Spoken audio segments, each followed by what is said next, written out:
So as a first-year teacher, you're likely wondering, what am I actually going to do with these children? How do I know what to teach them? When?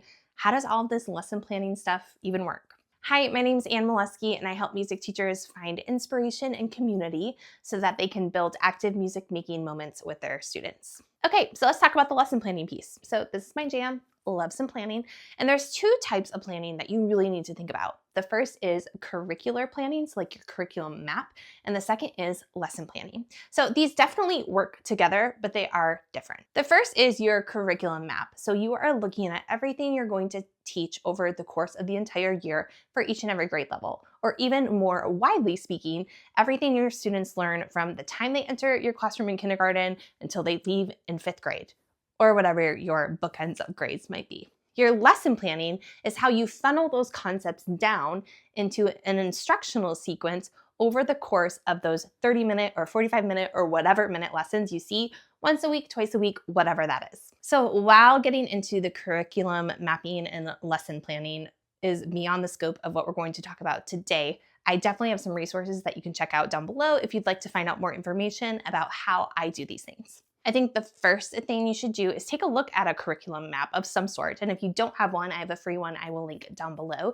But you should take a look at that curriculum map and then put it side by side with your school calendar and figure out how many times you're going to see each grade level. Now, keep in mind that you have to have a little bit of leeway because there's field trips and special events and everybody goes to the gym for this thing. And so there's things that come up throughout the year that you just can't plan for. Or you could be sick, your kid could be sick, all that stuff. But if you have a rough number of how many times you're going to see your students, you might have a clearer picture of how much you can get through in your curriculum map over the course of the year.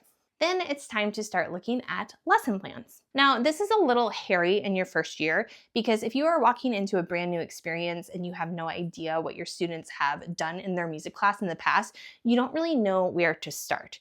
And so the first weeks of school are pretty critical in figuring out the types of music making that your students are familiar with. But regardless of the concepts and skills that you put into your lesson, you should come up with some sort of lesson plan or lesson flow template that can follow those concepts in a way that makes sense sequentially. So again, if you aren't quite sure what that should look like, I'll link some resources down below.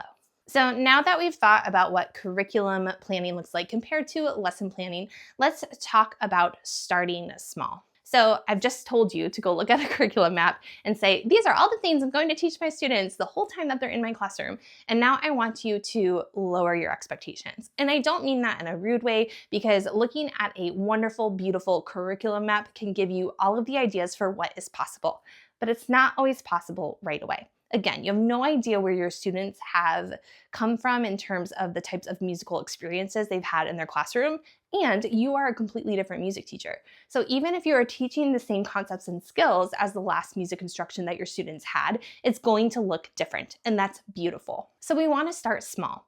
And what that looks like is as we are planning for the first weeks of school, we're planning activities that allows us the chance to kind of see where our students are. So we're playing name games. We're seeing how comfortable students are with just simple singing games in the classroom. We're seeing how comfortable they are with solo singing. We're seeing how comfortable they are with movement. We're seeing how comfortable they are with steady beat and basic rhythms. And as we see evidence going through these first weeks of school, doing lots of active playing and doing of music, we can start to draw some conclusions about where students have come from and where they can go next. So that's not a very clear direction in terms of lesson planning, but I want you to know that you can look at your curriculum map, you can look at your lesson plan, you can think about figuring out where students are in a very low risk, let's play and actively make music together, and then figure out where to go next.